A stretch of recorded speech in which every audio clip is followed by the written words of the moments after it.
Hello, it's John Heaton. So, as you may know, I've run out of solo Beatle albums to review, and Beatles albums really. So what's left for me to do is anthologies, and I'm going to do the Lennon Anthology today.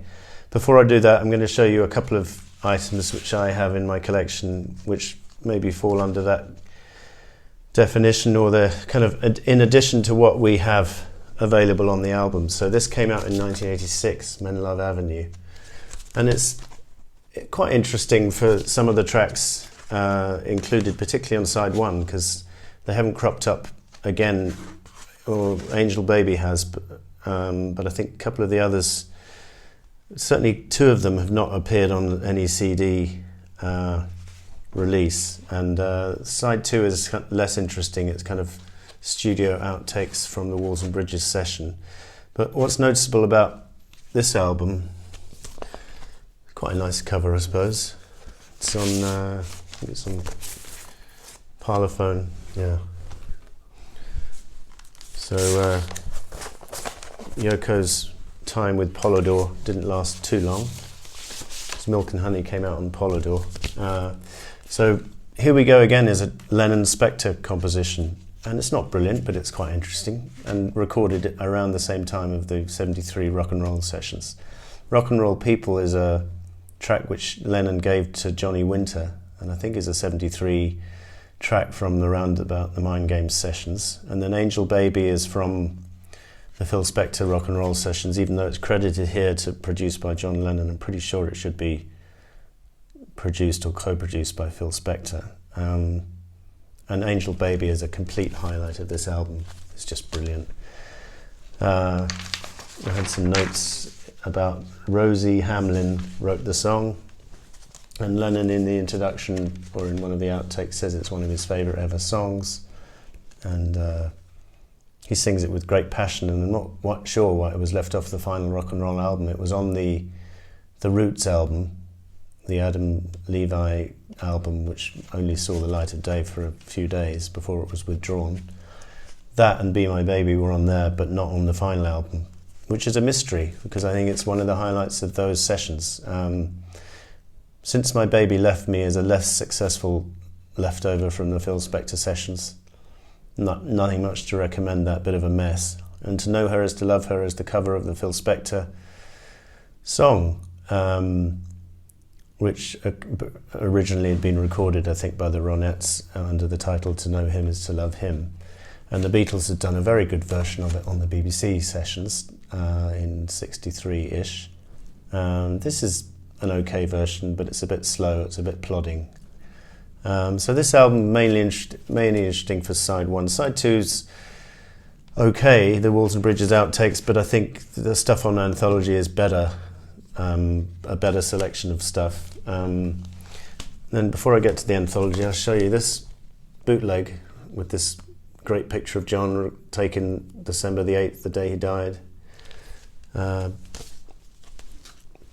this includes the I'm the Greatest session he did with Ringo, with Lennon on singing on vocals before Ringo overdubbed the vocal, with George Harrison on guitar, Klaus Voormann on bass. And it's the complete rehearsal, takes up the whole of side A, and then the side B you've got Your Blues from Rock and Roll Circus, and then Serve Yourself, which was brilliant when it came out. This bootleg came out early 80s, and it was just a revelation that such an amusing track should have been recorded by Lennon around about the time of Double Fantasy or similar, recorded at home, I think, just on the guitar. And a parody of Bob Dylan's Gotta Serve Somebody, which had come out on Slow Train Coming the previous year. And Lennon was taking issue to that and saying, you've got to serve yourself, and nobody going to do it for you. Hilarious.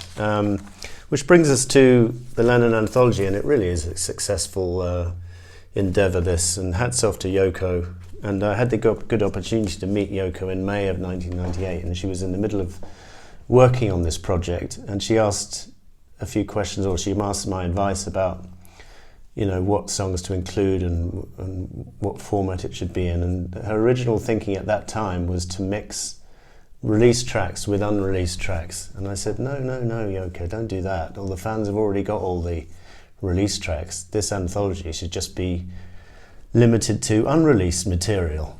And I don't know whether it was because of what I said to her or whether other people had said the same, but when the Land Anthology came out, it was she'd done just that, and it was 100% unreleased material. So I like to think I had a small part in Beatles history, maybe not, but anyway. Good, nice cartoon on the front, he tried to face reality, and beautiful packaging on this album. So we've got CD1 with nice drawings, CD1 Ascot with this cartoon called A Family Tree. CD2 New York City, nice cartoon of the Statue of Liberty there. And then CD3 The Lost Weekend, The Whole of My Life Flashed Before My Eyes, amusing cartoon there. And then CD4 Dakota Days, it's a bit grubby this, it's obviously been played quite a lot. It's actually in quite good condition considering it came out in 1998, so it's a few years old now. And then this beautiful booklet, where Yoko is, there's lots of sleeve notes by Anthony de Curtis, and then lyrics, Move Over Miss L, forgotten track, and then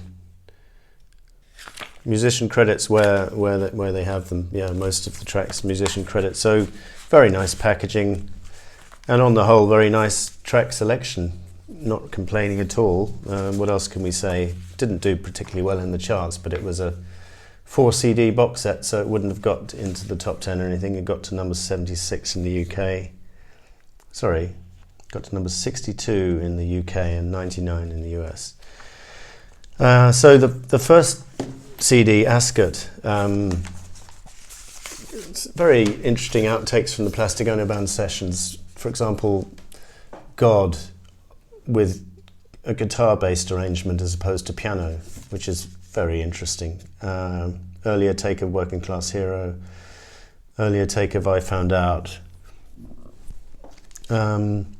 Quite interesting. I mean, obviously one doesn't play this that often, but very happy to have them. Similarly with Imagine, outtakes, early versions of several of the songs there, and then a few odds and sods, Do the Oz. So that's that. And New York City, a bit of a mixture of, I think the Come Together version on here is from the evening session as opposed to the afternoon session which turned up on the New York City album, I think I'm right in saying. And that's the only release version, and that's the superior version, I think, the evening one. Some interesting live material from 71, Attica State, Imagine Live, Luck of the Irish Live, and then this I'm the Greatest rehearsal take for Ringo, and Goodnight Vienna, similar rehearsal take, very interesting. It's a joy to have these. Lost Weekend, some really high quality outtakes from Walls and Bridges, a particularly nice version of Nobody Loves You When You're Down and Out without the strings, just gorgeous with just the band, Kenny Asher, Jim Keltner, Jesse Ed Davis, Klaus Voormann and Lennon.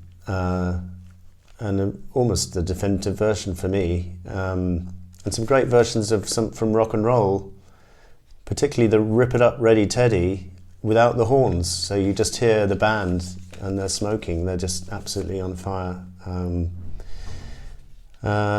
Move Over Miss L, as I say, is on here, which is nice to have.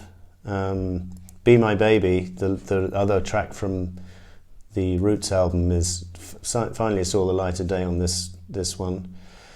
And then you got other Walls and Bridges stuff, and then Dakota includes the Serve Yourself song, and perhaps most importantly includes the alternative version of I'm Losing You with Cheap Trick on guitar, which is probably the highlight of the entire collection for me, or one of the highlights. And they did a one CD compilation of this called Once Upon a Time, where that was the lead-off track. And some early versions of Nobody Told Me and I Don't Want to Face It, really great. Not much different from Milk and Honey, and maybe even more exciting.